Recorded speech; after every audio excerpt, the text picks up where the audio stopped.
안녕하세요, 캠노트석입니다. 우리가 보통 카메라나 액션캠을 구입을 하게 되면 여러 가지를 고려하게 되겠지만 사용자 입장에서 전체적인 화질은 정말 많은 비중을 차지합니다. 그래서 지난 시간에 이어서 인스타360 X5의 주간, 야간 두 화질을 확인해 보도록 하겠습니다. 일단 조건적으로 볼 때는 제가 걸음걸이가 좀 투박한 편입니다. 이번 영상 역시 늘 걷던 대로 투박하게 걸어 다녔고요. 후보정 전혀 없었습니다. 스티칭 과정에서 리프레이밍만 했을 뿐 다른 후보정 전혀 없이 생 날것의 영상이고요. 이걸 체크하실 때 좀 온전하게 집중을 하셔서 보실 수 있도록 제가 영상 구간에 다른 설명을 하지 않을 테니까 일단 색감, 선회도, 노이즈 이런 부분들 비중을 두고 체크를 하시면 될 것 같습니다.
여기까지가 인스타360 X5의 주간 화질이었습니다.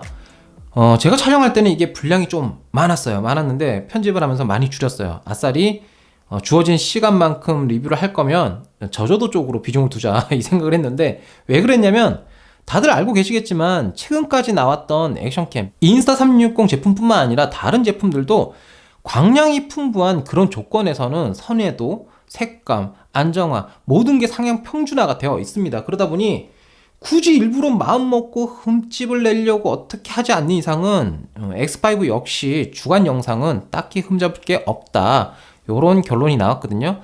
다만 이제 X4하고 비교를 하면 X4 같은 경우 두드러지게 보이는 편은 아니었지만 그래도 노이즈가 주간에도 살짝 껴 있었단 말이죠. 특히 안부에 가면은 좀 어두운 면에서 이렇게 보이곤 했는데 X5는 그런 부분들이 많이 억제가 됐고, 거기다가 에이스 프로 2가 나오면서 색감이 정말 좋아졌잖아요. 이게 에이스 프로 2의 색감 그대로를 계승받아서 그래서 그런 건지 X5도 색감 상당히 좋더라 라는 생각이 들었습니다. 자, 이번에는 저조도 영상을 좀 볼 텐데요. 저조도 역시 제가 따로 설명을 하지 않을게요. 근데 어떤 사물 또는 바닥에 블럭에 있는 이런 디테일한 부분들, 여기에 비중을 두고 보시면 도움이 될 것 같고, 특히 안정화가 정말 좋아졌어요. 그래서 걸을 때마다 이 쇼크로 올라오는 이 진동 때문에 저기 멀리 보이는 불빛들이 흔들흔들하는 이런 잔상들이 있었잖아요, 저조도에서는. 요런 부분까지도 많이 개선됐기 때문에 요것도 체크를 한번 해보시는 거 권장합니다.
이렇게 해서 인스타360 X5로 촬영한 야간 영상의 화질까지 체크를 해봤습니다. 저는 야간 영상, 이 표 비디오가 추가되면서 상당히 많은 부분들이 뇌리에 남았는데, 일단 X4 4세대하고 비교를 했을 때도 제가 4세대하고 같이 찍을 때는 시간차가 있었어요. 시간차가 있었기 때문에 4세대로 찍을 때는 문 닫은 가게들이 좀 있었단 말이죠. 그래서 광량의 차이가 있기 때문에 4세대가 좀 더 어두워 보이는 건 당연한 거 아닌가, 좀 불리하다라고 생각할 수 있겠지만 그건 아닙니다. 이 장면을 보면요, 앞쪽에는 불 켜진 거, 불 꺼진 거, 이 차이가 있기 때문에 앞쪽은 그렇다 치더라도 뒤쪽은 X4나 X5 둘 다 동일하게 빛이 없었거든요. 근데 X4는 완전 어두운 거에 비해서 X5 같은 경우는 잔디의 디테일도 어느 정도 살려놨고 컬러감도 보입니다. 실제로 제가 야간에 촬영할 때 제 눈으로 보는 이 장면과 퓨어 비디오를 적용한 X5로 찍은 이 장면의 밝기는 다릅니다. X5로 찍을 때가 훨씬 밝아요. 근데 이게 카메라라는 측면에서는 밝기만 높인다고 다 될 게 아니거든요. 해결되는 게 아니에요. 밝게 보인다고 이게 잘 찍히는 것도 아니고요. 왜냐면 밝게 만들기 위해서 이걸 갖다 높이게 되면 노이즈가 상당히 많이 보이게 돼요. 그럼 노이즈도 영향을 미치겠지만 전체적인 화질에 있어서도 선회도가 떨어지게 되거든요. 거기다가 색 온도나 색감마저 왜곡을 일으키게 됩니다. 근데 이 부분들이 다 잘 먹혀 들어갔어요. 그래서 최적화가 너무 잘 됐다. 이건 4세대랑 거의 뭐 다른 제품이 아닌가. 그냥 모양만 거의 비슷하고 이름만 시리즈지 내부적인 부분에서 하드웨어, 소프트웨어는 상당히 많은 개선점이 적용되었다라는 생각이 들었습니다. 이 정도면 경쟁자가 없을 것 같아요. 물론 제가 알아본 바로는 이번 연도 6월? 늦으면 한 8, 9월 정도 될 것 같은데 DJI에서도 카메라가 출시한다고 하죠. 이게 나와봐야 또 재미있는 경쟁 구도가 이어지겠지만 글쎄요, 인스타360이 오히려 액션캠 쪽에서 밀린다 그러면은 그거는 이해가 가요. 왜냐? 인스타360은 360도 카메라를 만든 회사였거든요. 그러다 보니 이만큼 소프트웨어가 강한 회사가 별로 없습니다. 그래서 DJI도 굵직한 글로벌 기업이지만 이만큼의 제품 만들 수 있을까? 이것도 좀 궁금하긴 한데 일단은 X5를 쓰시면 X4도 상당히 좋은 제품이고 현역으로 쓸만한데 그걸 못 쓰게 돼요. 눈이 높아져 버려서. 그 정도로 X5는 요번에 좀 잘 나온 제품, 잘 만든 제품인 것 같습니다. 다음 시간에는 제가 화질만큼 중요한 게 사운드죠. 내장 마이크 리뷰를 준비했습니다. 오늘 영상 여기까지 하고요. 전 이만 꺼지겠습니다.